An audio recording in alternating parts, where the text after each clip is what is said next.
So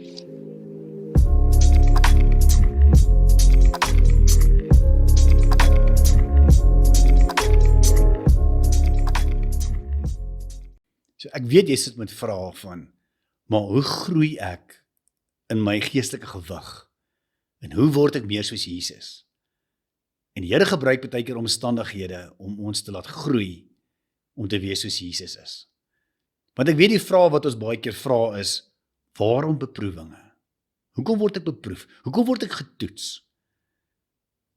En God laat dit toe, sodat ek en jy kan groei om te wees wie Jesus wil hê wat ons moet wees.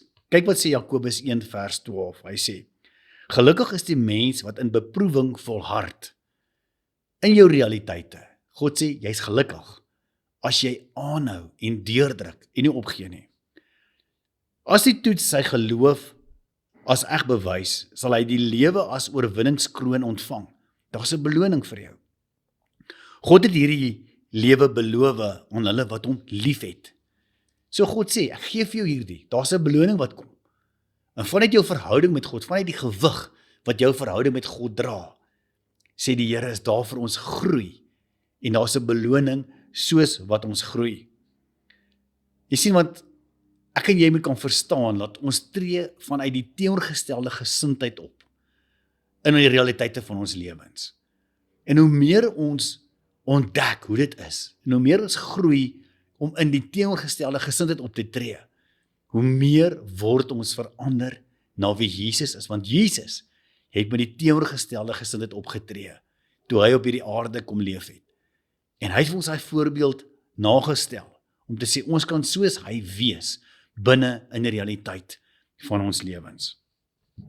Galasiërs 5 vers 22 vers 23 sê, die vrug wat die Gees voortbring, is liefde, vreugde, vrede, geduld, vriendelikheid, goedheid, getrouheid, sagmoedigheid en selfbeheersing. Teen sulke dinge is daar nie 'n wet nie. So die gewig wat God se Gees binne ons kom neersit, bring hierdie vrug na vore. Want ek en jy kan kom en ons kan deur hierdie lewe gaan en optree in die teenoorgestelde gesindheid as wat jy tans beleef in die areas waar jy funksioneer. Byvoorbeeld, wanneer daar korrupsie is en wanneer daar oneerlikheid is, dan tree ons met integriteit op. En wanneer daar hoogmoed is, dan tree ons in nederigheid op. En wanneer daar ingee is, wanneer daar 'n ophou is om te voltooi, dan tree ons met deursetting op.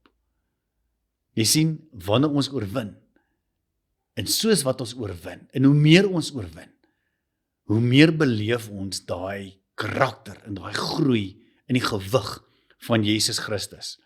Jy sien, versoeking het 4 stappe in hierdie lewe.